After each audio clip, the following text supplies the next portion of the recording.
Spell the word silk. SILK. What do cows drink? Milk. Water. We all got it in us, some claim sinless. I just take that as just them admitting it. First John 1 and 10, tell me who you kidding. Stop eisegeting the text, tell me what's written. In context, it's not complex, I confess. My sin, yes, I'm vexed, but there's progress. No secrets to digest. I regurgitate deceit, lasciviousness.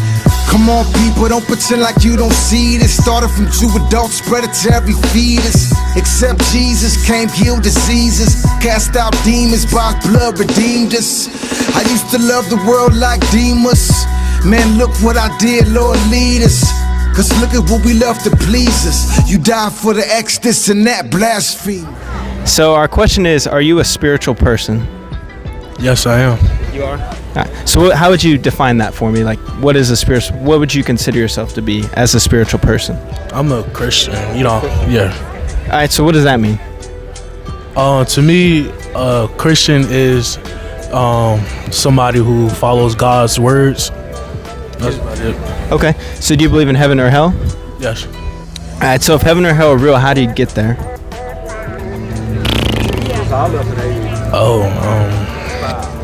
So like if I was going to die today and I wanted to go to heaven or hell, how would you say I could go to heaven or...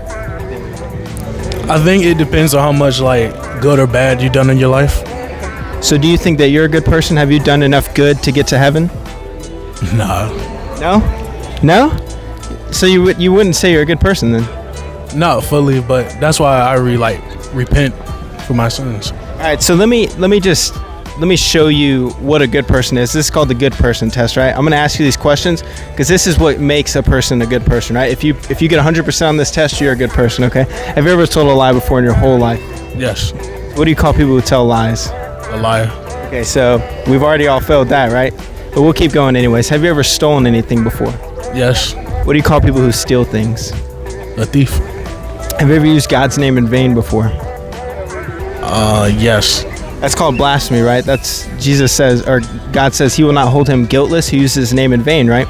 Last one, if you look with lust, you're committing adultery in your heart, but the 7th commandment is thou shalt not commit adultery. Have you ever looked at someone lustfully before? Yeah. So that's the test, right? If you pass that test 100%, you're a good person. Well, none of us do, right? You just failed that test miserably. So if that's God's standard on letting people into heaven or hell, where do you think you'd go? To hell. Does that concern you? If today you died, you'd go to hell? Yes, it does.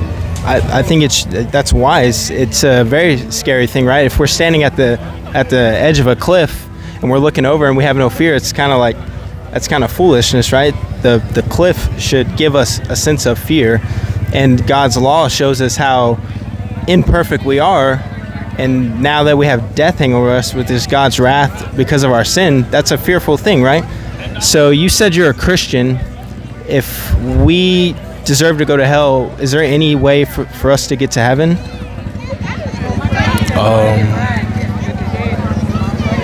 I mean, well, I feel like to eliminate those, bad doings, why don't you just ask for forgiveness? I feel like that could be your ticket in. So let's go to, have you ever been to court? No. So, you go before the judge in court. Let's say, Judge, I just admitted I broke these crimes. I admitted it, right? But come on, Judge, will you forgive me? Would a good judge just forgive you because you asked for forgiveness? I feel like a judge would, depending on the judge. Yeah. A judge would just forgive you for not... So let's say... Not completely, but they'll maybe let you off the hook a little. So I'll make it so we can see the analogy better. Say you've committed rape and murder. Would a good judge let you go just because you asked for forgiveness? Oh, no. So God is a much higher judge than just a human judge, right? So he doesn't only judges our actions, but also our thoughts and our words. So God is a lot holier than we are. So our sin is a lot worse. So I want to give you an analogy to show you how sinful sin is. What would happen if you lied to a rock? A rock? Yeah. I don't know. Nothing, right? It's a rock, right? Do you have any animals? Say you had a dog. What would happen if you lied to your dog? Nothing. It's a dog, right? So say now you're married and you lie to your wife, what would happen? She'd probably kick my ass. She'd be mad, right? She'd be upset. So now let's say you go into court and you lie under oath, what could happen? Ooh, that's a bad thing right there. You could go to jail, right? So same crime, right? But whom you committed the crime against shows the punishment is worse and worse, right? So we've sinned against a perfect holy God, therefore we deserve hell for all eternity. And so to go back to my question, what can we do? I think you know the answer. You said you're a Christian, right? It's Jesus Christ, right? You know who he is, right? Right. So Jesus Christ, 2,000 years ago, fully God, fully man, came to this earth, right? But he lived a perfect sinless life, something we have never done in a minute of our life because we're so sinful. He never committed one sin, right? But yet, what do we do to Jesus? We pretty much tortured him. Killed him, right? He hung on a cross. An innocent man died for guilty people. So that's what the gospel is. It's Jesus Christ came to this earth, lived a perfect sinless life, and died for people who don't deserve life, right? We deserve hell, but yet he gives us life. Now what Christ commands us to do is repent of our sin and turn to him. So it's like a parachute. If I was about to jump out of a plane, I said, hey, that parachute has saved me, you'd put it on, right? You wouldn't just say, oh, to save me, and then just not put it on, right? That's what we do. We put on Christ. He's our parachute. He's what saves us. And then when we jump out of the plane and we're falling down, the parachute's what saves us. It's not ourselves, right?